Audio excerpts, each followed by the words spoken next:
We'll get to the speech contest, but I figure we'll just introduce the kids, maybe say that they can go around the table and say their names so that everybody that doesn't know who they are who wants to start. Okay. I'm Chloe Loud. I'm in 10th grade. My name is Grant Clark. I'm in 11th grade. My name is Dina Scarlett. I'm also 11th grade. My name is Gable Madden, and I'm in 12th grade. I'm Bakima Welch, and I'm in 10th grade. Great. Good morning, if there is such a thing at this time of the day. We are gathered for the first round, although our speakers have already been through a round, the district speech contest. The two choices that they had today were either service above self or the four-way test. How many of our Rotarians here can start off and give me the first one of the four-way test? Okay, Jim. Is it the truth? Is it the truth? What's part two? Come on. Fair to all concerned. Fair to all concerned. Is it fair to all concerned? Good. What's number three? Come on, Jay, you have to know this. Build goodwill and fellowship. No. Or reasonable facsimile thereof. Goodwill and then friendship. You have to have this tattooed on your belly right now. Okay, last one. Okay, would it be beneficial to all concerned? Those two last ones in my book should be melded together because they sound very much the same. So I think most of our contestants all picked service above self. Yes. So we don't have to worry about the four-way test. Now we've pretty much all failed it. We live it, we just don't know it. We're going to start off in somewhat of a random order. So I'm going to pull from the top of my list. Our speakers have 5 minutes. Ivan will be timekeeper. Sorry. So you don't have to worry, it isn't my watch today.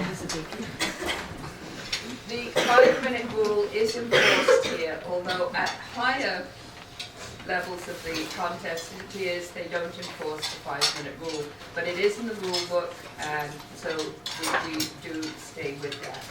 So I'd like to introduce our first speaker, who is Grant Clark. If you'd like to come up, Grant.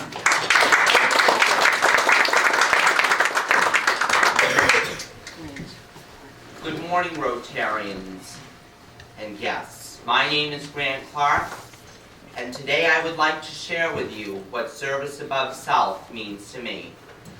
In my mind, an example of what service above self is improving the quality of life for the senior residents of our community.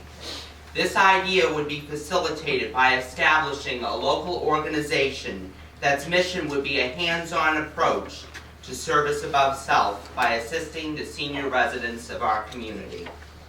The proposed organization would put service above self into action in our senior community by doing tasks in and around the home, such as yard work and housework, rides to appointments, companionship, or respite for a caregiver. In our community, there are many seniors who live alone and are in need of help from time to time. This program would bring the younger generation into contact with the elder generation, instilling a helping manner at an early age. In exchange for credit for student volunteer hours, which is a prerequisite for graduation, students from our local schools in grades 9 through 12, under the guidance of an advisory panel with ties to various community service areas, that would be the guiding light. Logistics could be coordinated through a central headquarters in space provided at our local senior center. This would ensure that this service was accessible to the senior community and networks. Student teams would be paired up with seniors so relationships could form over time and ensure familiar faces to lend a helping hand. Working in teams would deter the idea of codependency upon an individual. This upcoming winter season would be a great example of a time that this organization could be placed into action. During the winter season, many seniors don't venture outside the home.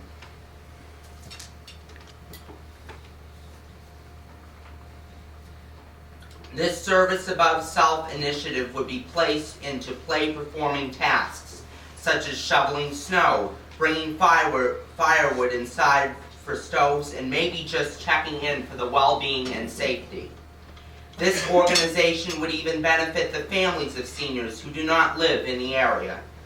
They would have assurance to know that this community resource provides another level of transparent accountability. In closing, I believe that this nonprofit organization would be a mutually beneficial action for the senior population of our community and to the student volunteers who serve. This time spent interacting with the older generation is invaluable, as they have much to teach us and stories to tell. As my grandmother once said, when an older person passes away, it is like a library has burnt to the ground if the information is not shared. It is time to act now and give back to the community. Give seniors a better impression of today's youth, and know at the end of the day, you just helped another person. Rotarians and guests, this is an example of what service above self means to me. Our next speaker is Tyler Patton. Come on up.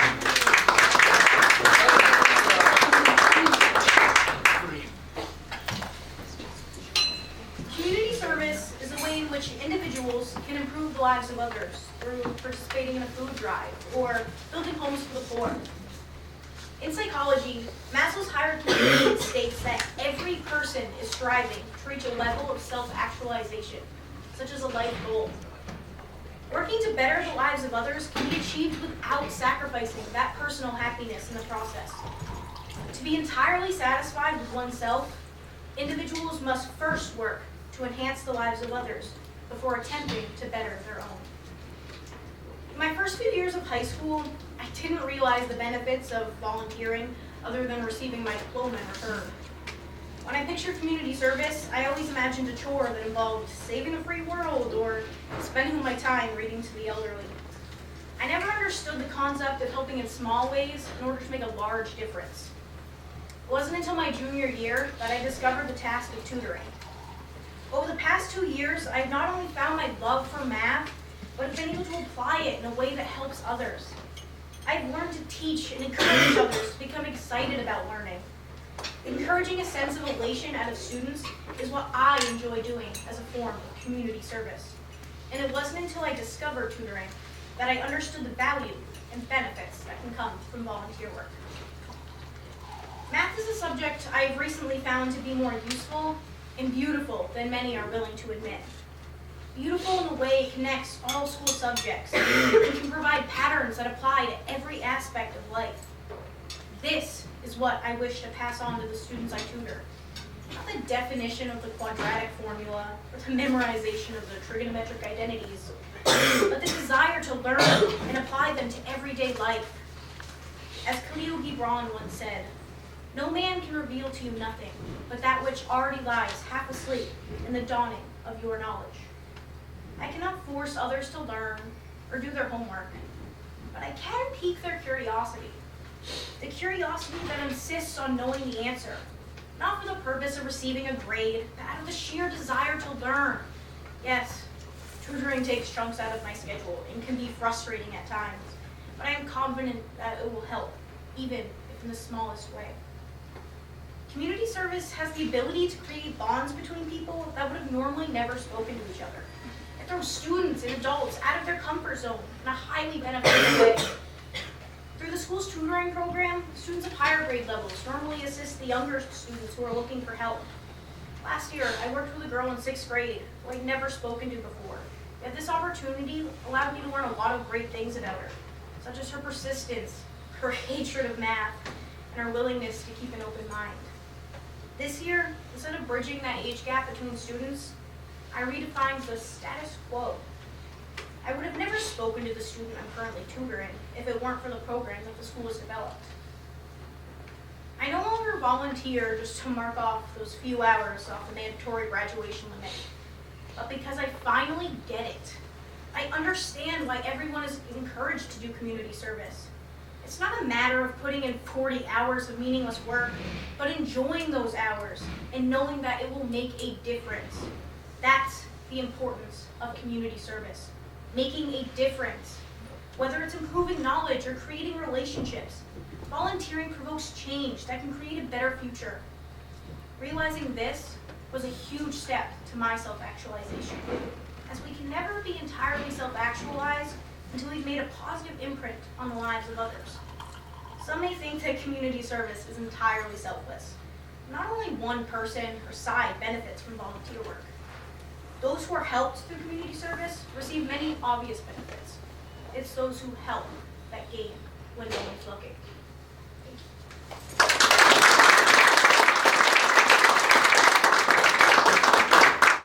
Our next speaker is Dakima Welsh.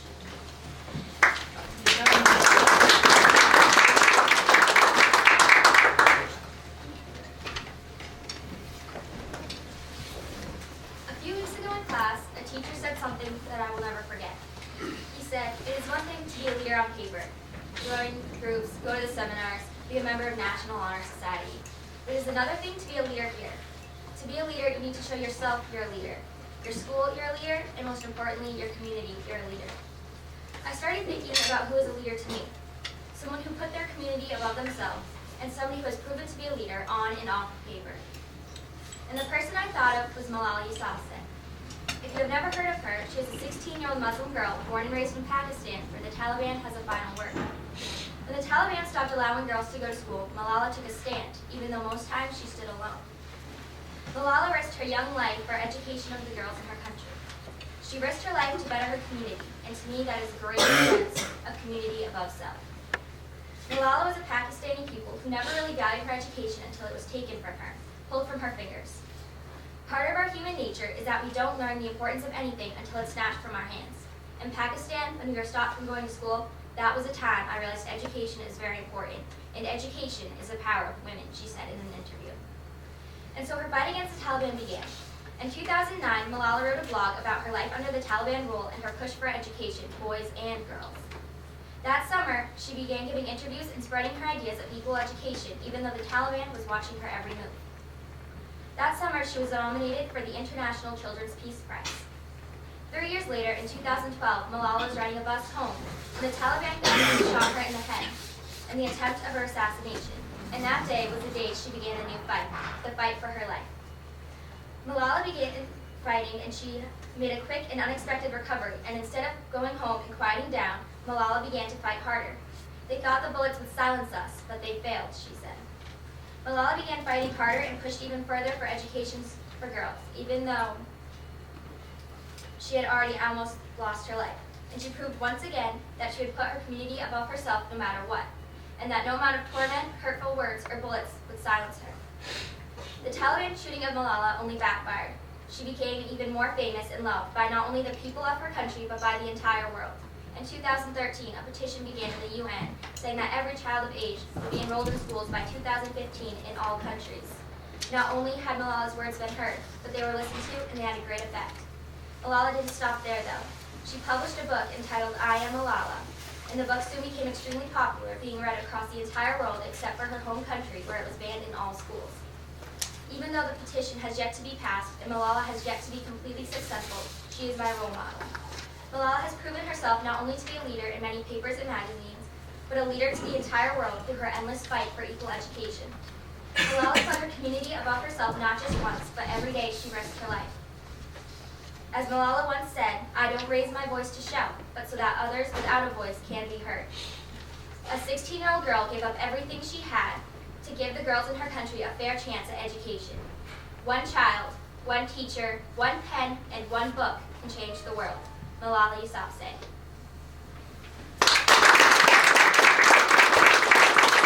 Eunice Bartlett.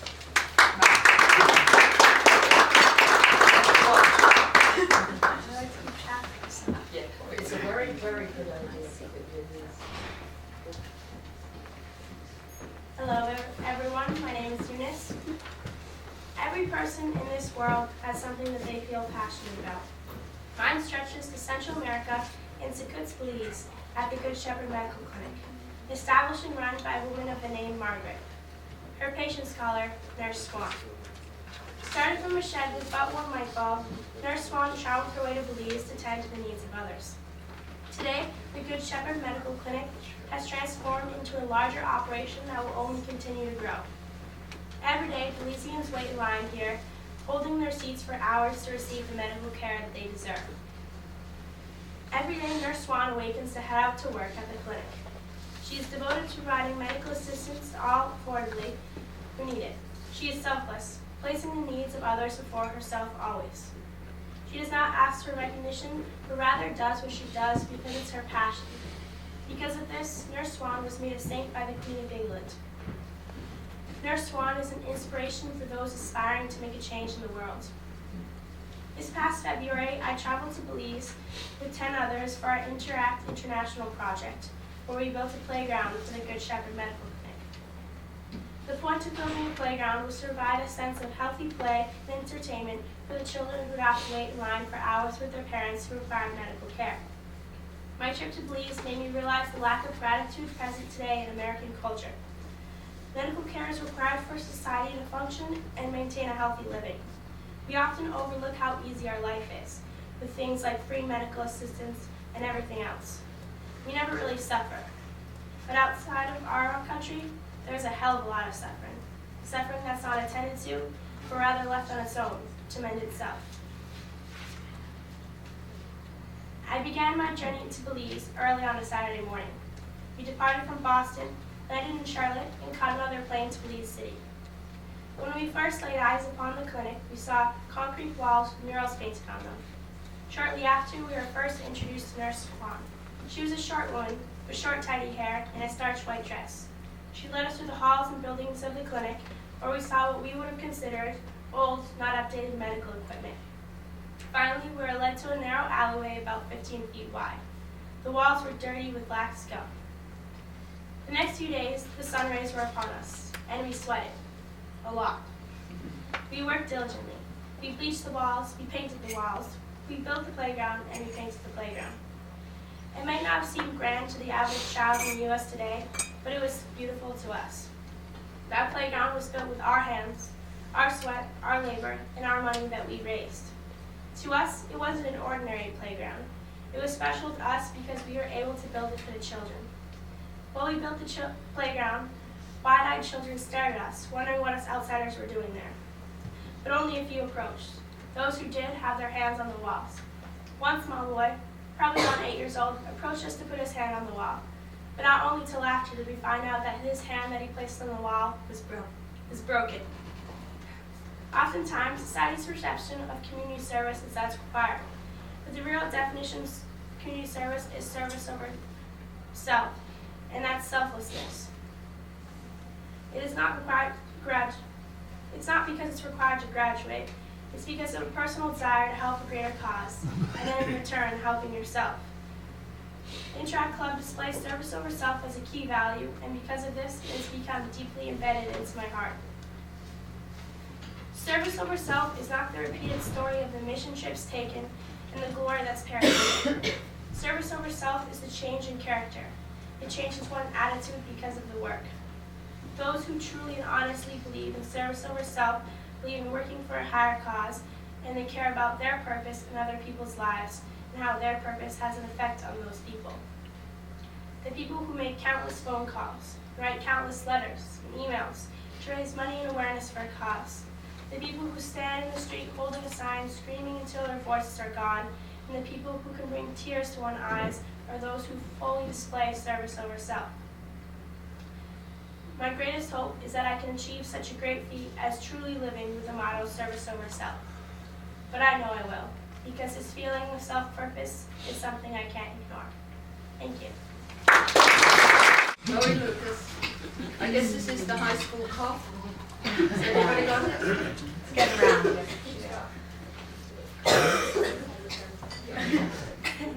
Okay. Chloe Laux. When I was asked to write a speech about service over self in my English class, it made me think, shouldn't people be happy with themselves if they completed a service? When I think of service, I think of community service. I think of someone going out of their way to make the community that they live in a better place. After completing a community service, one should feel accomplished with what they have done. Service is a way to feel accomplished with your own self at your very best all the time.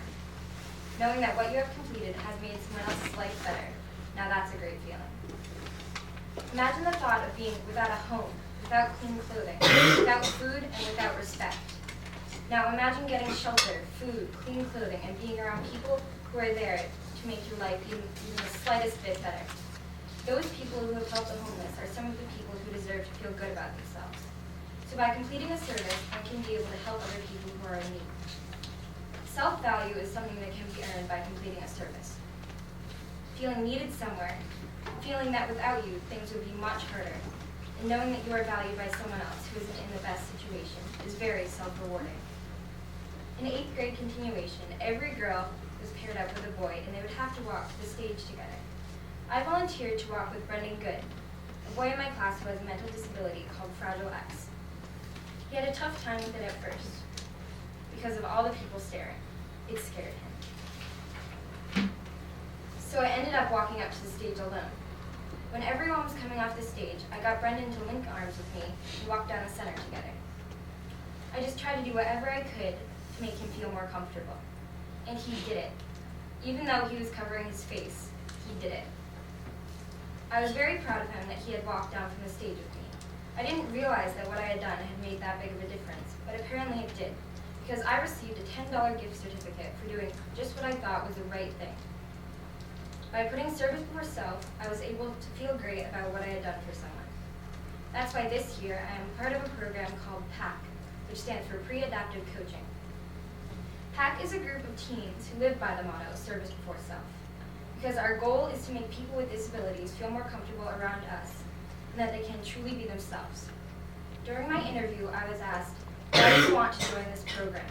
My answer was, because I would like to help people do what I love to do. I just want to help others have fun and be happy, because if they are happy, then I'm happy. I know I will feel rewarded just for being a part of this program, and I hope others take the time to volunteer because it is self-rewarding.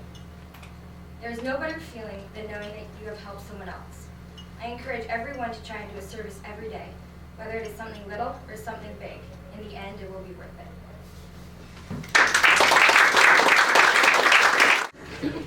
Thank you very much. It was a very nice performance by all of you. Thank you to both of our teachers. Please stand up. Heather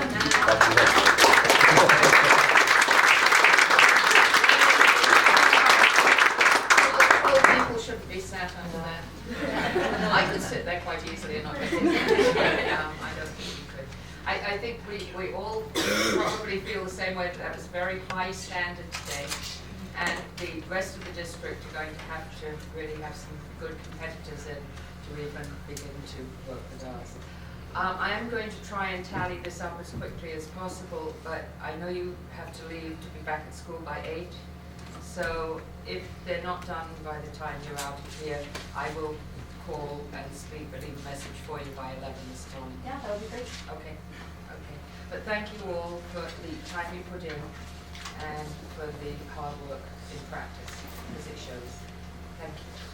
I just want to say, I think for all of us, it's been a lot of years that we've been doing this, and I really want to hear a round of applause for both Mrs. Krill and Mrs. Witcher, because this program, that was the best 5 performances I've seen in all the years we've been doing this. So this program has come so far, and I just want to thank you both very much.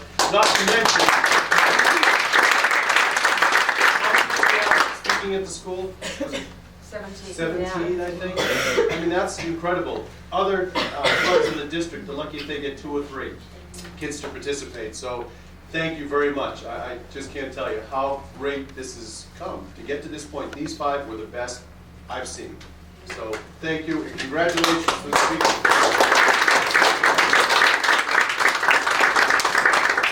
I also wanted to say thank you to the parents who come, who support you you know, your kids, and that's why they're so good. So. Yay!